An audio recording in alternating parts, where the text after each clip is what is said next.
Hey, what's up guys, this is Dave from Crux Motorsports. What we're going to be showing you today is how to open up these WRX headlights, install the Diode Dynamics C light in them, as well as painting the whole housings. So first you're going to want to remove the harness from the back of the headlight.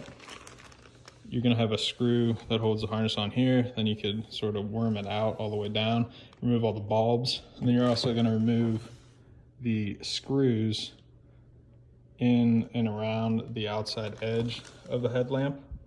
So once you have that done, you're going to want to put it into the oven. What we did is preheat the oven for 200 degrees. You're going to leave it in there for approximately 7 minutes, and that's going to loosen the adhesive on the outside edge that holds the lamp together.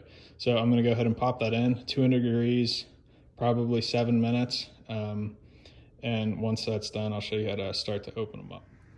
All right, so we just took this one out of the oven.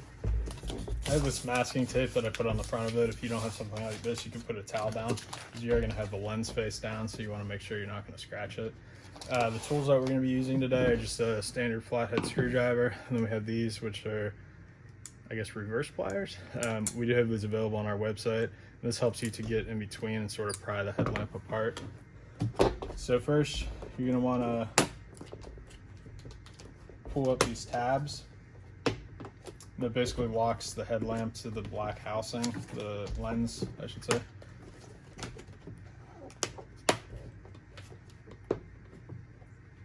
You're also going to need some sort of razor blade. This was an extendable one.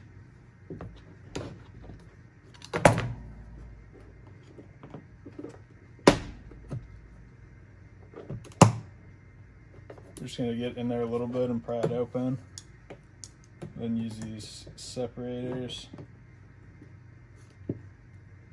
Start to separate the headlamp apart.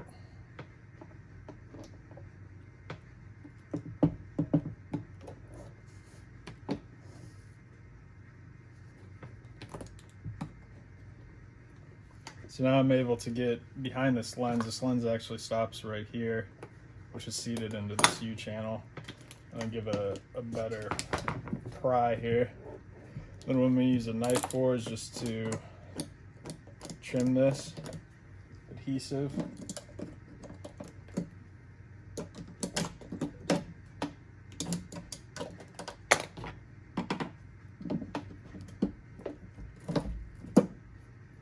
It is really sticky.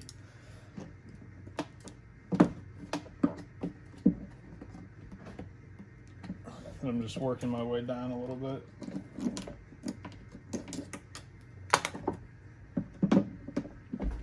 Use a screwdriver to sort of hold that opening open. Flip it on the other side. Actually, these did lock back in again. Same thing on this side.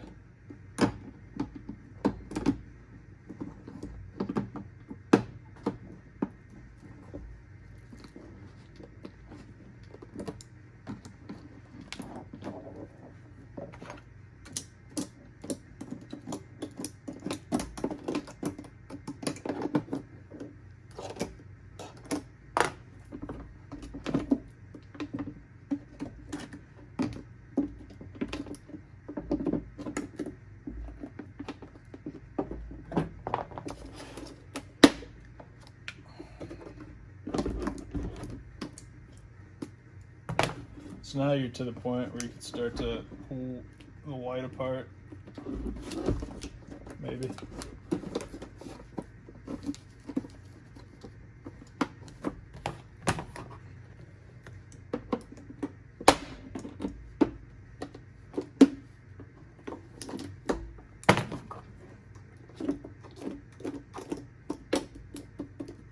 Try to make sure that when you are cutting, you're sort of staying in the center of the opening, so you're not scoring anything on the inside of the lamp.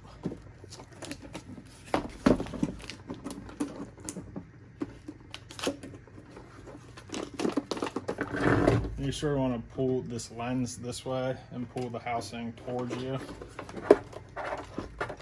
because it is seated in this very bottom section.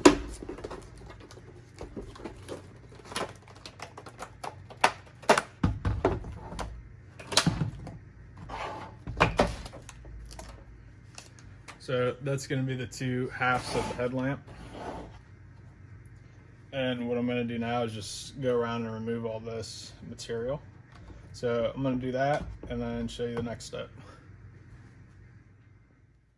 All right, so once you have the majority of the material removed, it will stick to itself. So basically just roll it down. And then for this like U channel, if you take your screwdriver, get under it, you could get it to start to come up. It's pretty easy to take out of there. We are going to be totally replacing that adhesive, so you can just go ahead and disregard that. To get this housing out, you're just going to have your Phillips screwdriver. There's 3 screws that hold it in.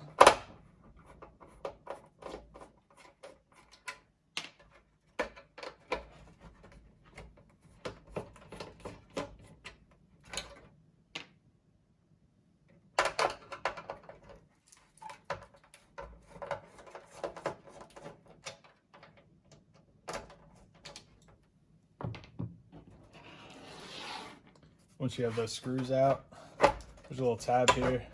You pull that up, this whole piece will come out. So now you're gonna have to remove this, I guess, diffuser from this lens or chrome molding. And how you do that is you're gonna start in this very bottom, pop that in. Same on this bottom side, if you pop that tab in. And then there's going to be these two, which are like an expandable clip. So if you take your pliers, sort of push them together and push in at the same time. It's easier with needle nose, but I couldn't find my needle nose, so I had to use this. And then you can go ahead and remove that diffuser. Just want to sort of pull it towards you, and now you have that out. So the diode C light is actually going to sit in this channel, and you're going to run the wires through this hole in the back. So in this build, we're not going to be painting this marker. So to remove that, just pop that outer one in, and then it will come right out. So once you have it broken down, you can go ahead and paint this whatever color you want. We're going to be doing this one in a gloss black. So I'm going to do that. And then we're also going to show you how to actually install the C lights after that. So I'm going to go ahead and get this painted, and then we'll go back to showing you how to install everything back together.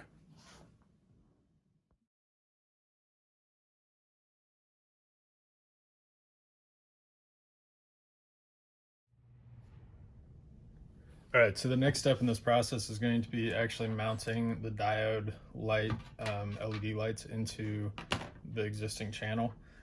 There's a couple of ways of running the wire through. You could either run it through without depinning it, straight through the back, and then once this is mounted in the housing, where your existing light is, you could run it right through there. However, you would have to use some additional sealer to seal up that hole, because it will leave a hole in that area. What we do is when we build them, we will actually depin them, and I'll show you later in the video, but we'll run them down and out a specialized grommet to allow the everything to be sealed up properly. So when you depin these, you want to make sure you probably take a picture before, so you know which order they go back into. I will post a picture in this video as well.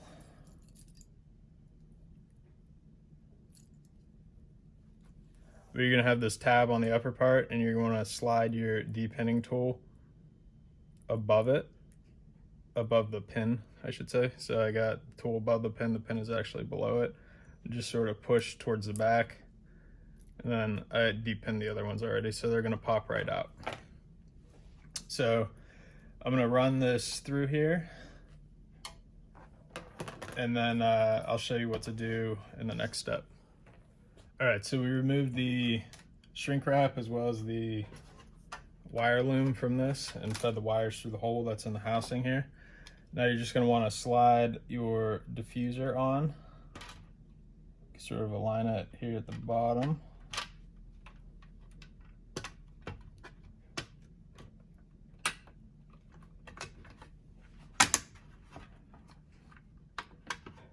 Once you got all the tabs lined up, you just sort of push in this direction and it will lock into place.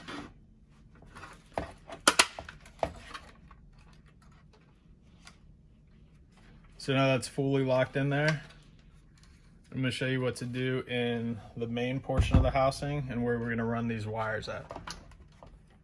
All right, so this is the gland that we're going to be using. This is a 9mm gland. This is available on our website. And basically, you're going to drill a hole through the housing. There's a rubber seal here.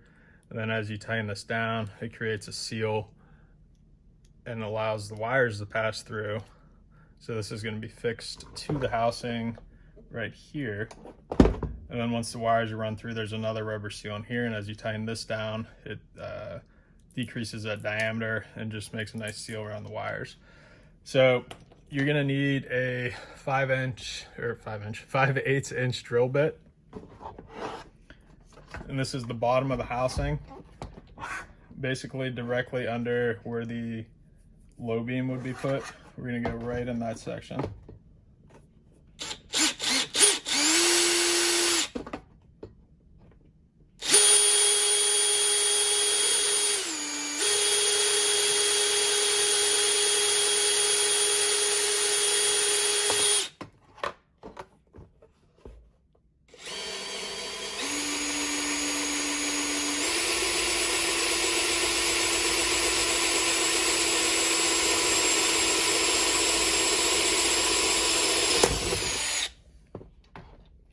All right, once that you got that taken care of, just get rid of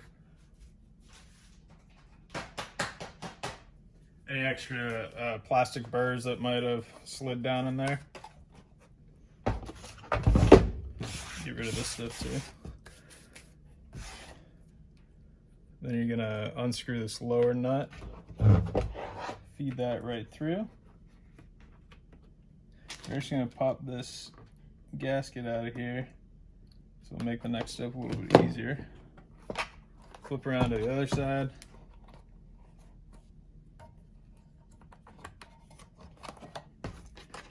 Get that nut started.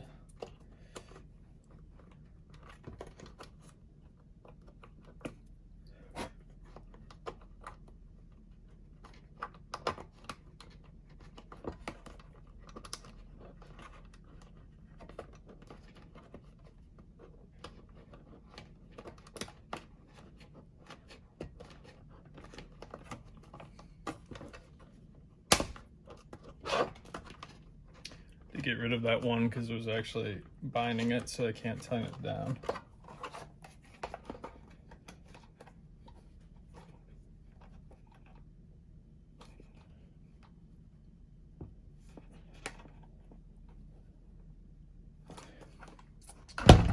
All right, so now that that is affixed in there, you're going to want to remount this into the outer lens and then feed all these wires through.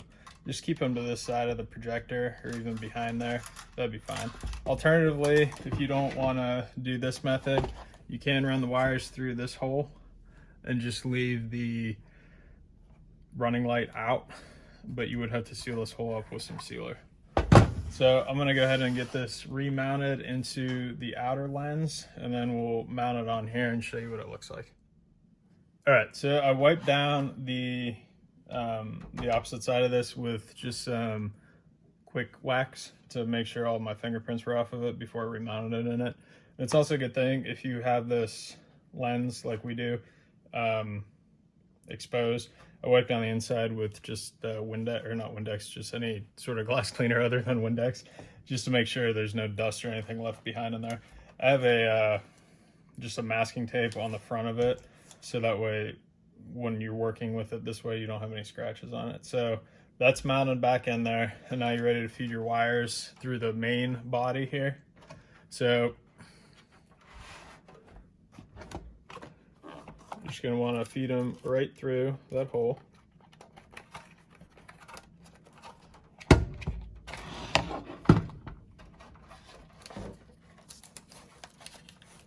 We're not sealing this yet, but I'm just going to set this lens in here to make it a little bit easier to work with.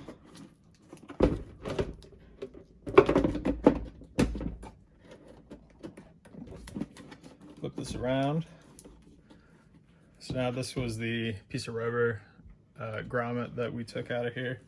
Feed your wires through that. And just get this seated back in that 9mm gland. Feed your wires through the locking cap.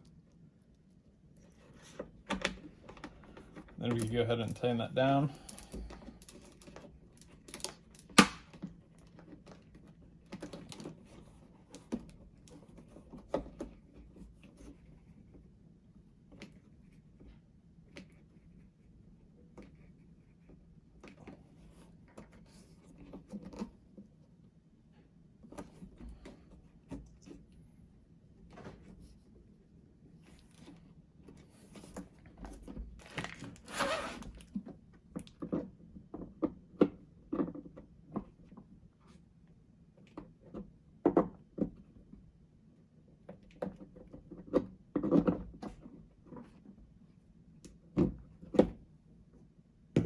Give just a tug on the wires to make sure that they're not floating in and out, then you know you're sealed correctly. So now we have to repin this connector. So I'm going to try to show you.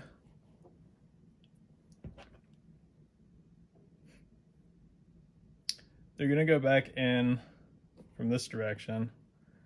The pins are obviously going to be exposed over here. But if you could see this, let me see if I can zoom in.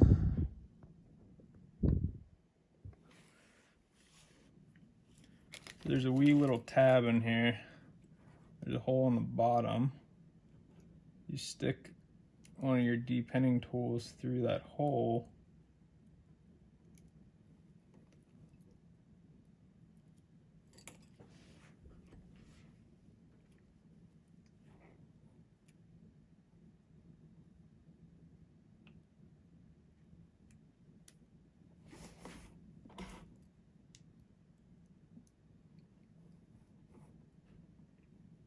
You begin to push that up. Once you get it pushed up a little bit from the bottom, you can flip back to the top.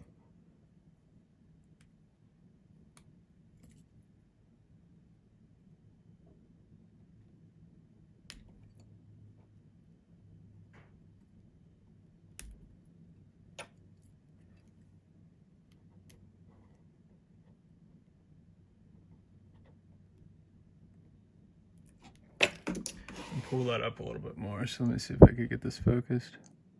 So you can see how that upper piece right there is now once you do push this back into this connector, you're gonna want this piece to face up, that piece that you just popped through, and then you're just gonna slide it into the connector and push. This is why it's critical to look back at that picture to make sure you have the stuff in the correct order, because you will have to depin it again if you're not in the correct order. So I'm gonna go ahead and work on these other two wires, then get them back in this connector, and then we'll show you how to reseal the lamp. One thing that I would recommend before resealing the lamp, which I'm not going to show in this video, is we're actually going to test the functionality of the board to make sure everything is correct before we put it all back together and seal it up in the oven again. I have a desktop testing unit. If you don't have something like that that converts, you know, your standard plug voltage to 12 volt, you can use a 12 volt battery as well to test this. And if you look in the instructions, it will show you have to connect this to another module. But basically you have your black would be the negative, your white is going to be your positive. So that's going to have your C light function, the white function.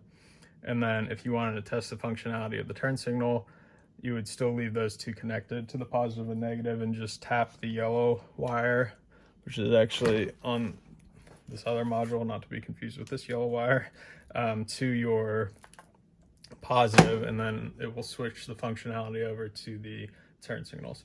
So I'm going to finish this up and then we'll show you what to do to reseal it.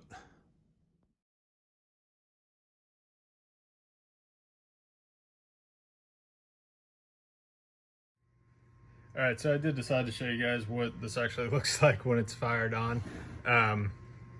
So this is, you can't see it really, this is the bench tester. Like I said, if you don't have this, a 12-volt battery will also work, the bigger ones. You put in like a big style flashlight. But basically, you're gonna connect the white wire that comes off of this, and then you have this other harness that connects. I actually stripped this too. It makes it a little bit easier when you're trying to run the wires on the back side. Connect that to your positive lead, connect the black wire to your negative lead, turn it on. You're gonna have your C light function. And then if you want to test the functionality of the run or the turn signal, you're gonna just tap your yellow wire from this harness onto a positive lead. And that's what the turn signal would look like. Obviously it's gonna flash back and forth. But so now we know that this is completely operational. Definitely a good thing to check out before you seal it back up, because you don't want to find out once it's already sealed and reinstalled in the car that you're gonna have an issue with functionality. So I'm gonna test the other light here, and then I'm gonna show you how to reseal it, and then we'll hit running the wires on the back and sort of give you some tips on that as well. All right, so we're ready to reseal these lights now. We're gonna be sealing them with this Morimoto Butyl Sealer. This comes in a roll. I have this available online as well. One roll is gonna be plenty to do both lights. You'll actually end up with some extra.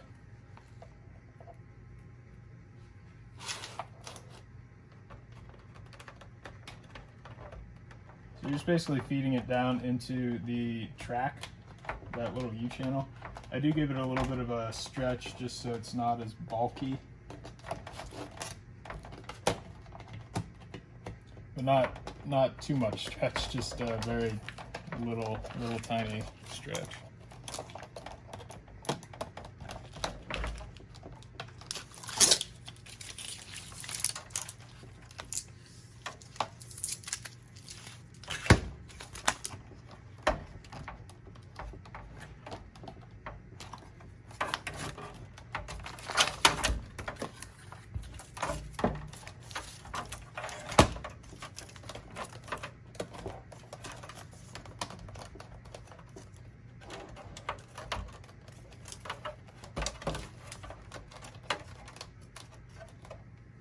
Once you get down to the end, you just want to make sure that both your pieces are going to meet up there. Maybe leaving a little bit of overhang, just be on the safe side.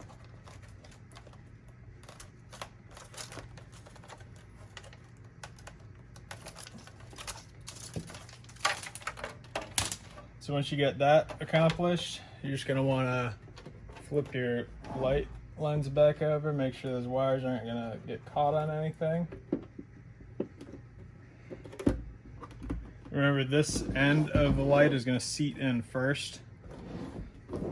You will be able to apply a little bit of pressure to get this to sort of go where it needs to be.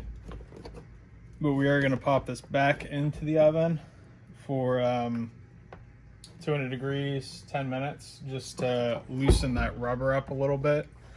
And after that is done, then we can go ahead and squeeze it back together and run the wires on the back side, and I'll show you how to hook up all that stuff. So I'm gonna put these back in the oven. I'm gonna show you how to squeeze them back together, and then we'll show you how to run the wires on the opposite side. All right, so we just pulled this out of the oven. I'm gonna be using these specialized pliers, vice grips I should say, to force this thing back together.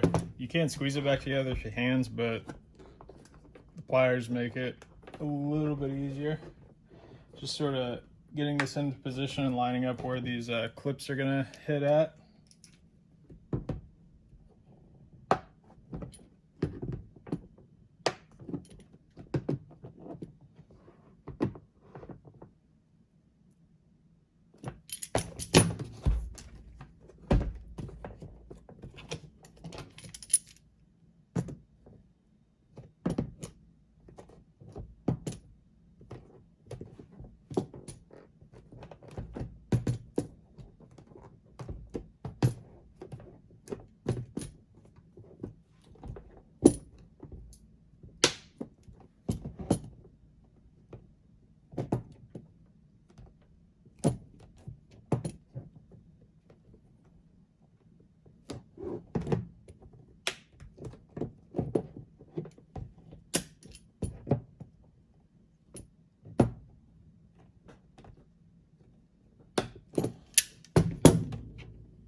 So once you got all the clips reclipped, you got one more.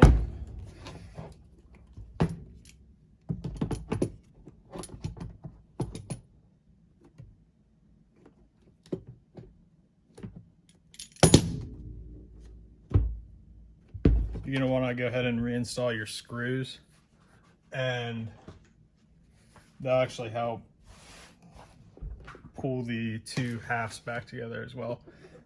So I'm going to go ahead and reinstall the screws and then put the harness back on. Then I'm going to show you where to connect into your factory DRL harness at. So the last step is just connecting the two leads, the white to the red, and then the black to the black. This is on this weird plug that's in the corner. That's where your factory C light is. I actually took the bulb out of there, so that will no longer fire on. I'll get it back in the socket here.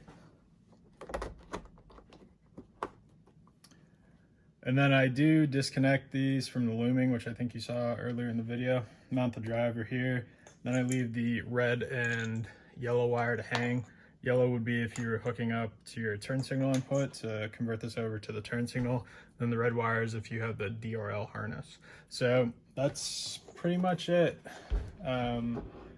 This is what they look like when they're all finished up. This customer didn't want to do the black amber. We just did a normal amber marker. Then we actually did a custom paint on this one. This is a gloss black, and then it has, behind the C light has a, you can see the silver back there. So it brightens up the C light a little bit in the off position, but the black definitely helps tone down the overall appearance of the light. So if you have any questions, just let me know. You can leave a comment in the section below. I have links to all these specialized tools that you saw in the video on the website, the vice grips, and then those separating pliers. Everything else that I use here you can get locally at just a hardware store. You don't need anything too crazy, and you might have most of the stuff yourself. Like I said, if you had any questions, just let me know, and thanks for watching. Make sure to subscribe.